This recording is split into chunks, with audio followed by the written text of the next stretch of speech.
Look, presidential candidate has to recognize the problems that face this country, give the solutions that go along with the problems, and only the libertarian candidate is going to offer up the solutions to the problems that we have. Most Americans are fiscally responsible and socially tolerant. I fall in that group. I do think I have a resume when it comes to civil liberties. I've got it when it comes to fiscal responsibility. Governor Romney, that raises the question, if you were President of the United States, would you need to go to Congress to get authorization to take military action against Iran's nuclear facilities? You sit down with your attorneys and tell you what you have to do, but obviously the President of the United States has to do what's in the best interest against a potential threat. The President did that. All governance needs to occur under the strict adherence to the United States Constitution. I'm not a Supreme Court justice, so I'm not going to put my constitutional law professor hat on here. We're going to let the lawyers sort out what he needed to do and what he didn't need to do. So I don't even have to get to the constitutional question.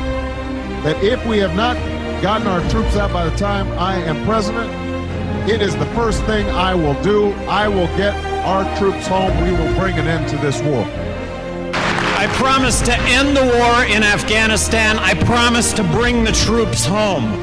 We're not going to be legalizing weed anytime soon.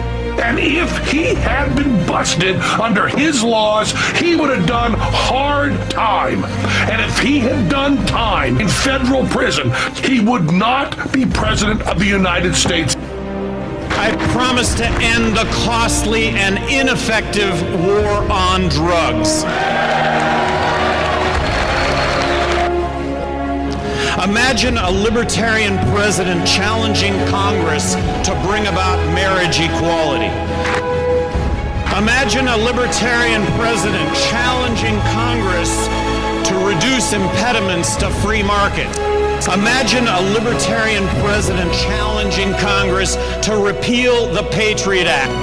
Imagine a libertarian president abolish the Department of Homeland Security.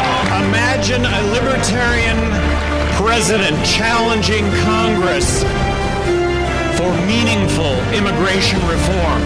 The libertarian candidate for president is going to be the only candidate talking about gun rights and gay rights in the same sentence. The libertarian candidate for president is the only candidate that's going to be talking about slashing welfare spending and slashing warfare spending in the same sentence.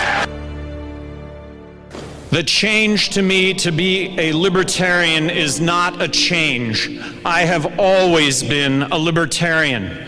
I pledge to be active in the Libertarian Party beyond the 2012 election.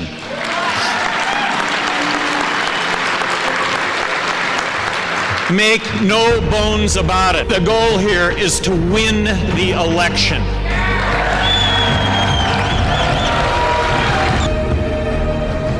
This is not about 2008. I don't have any of that baggage hanging in back of me. I did an NPR interview yesterday, all things considered. The question was, if you're on the torture rack and they're going to kill you, who are you going to vote for?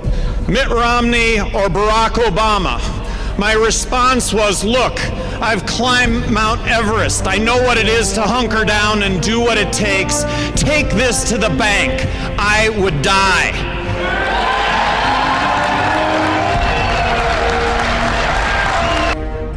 It's always been about the message.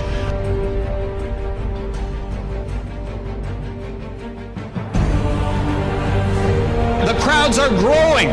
This is the growing movement in America today. Where does this message go? Well, it continues, and there's an absolute viable alternative. It will be a libertarian.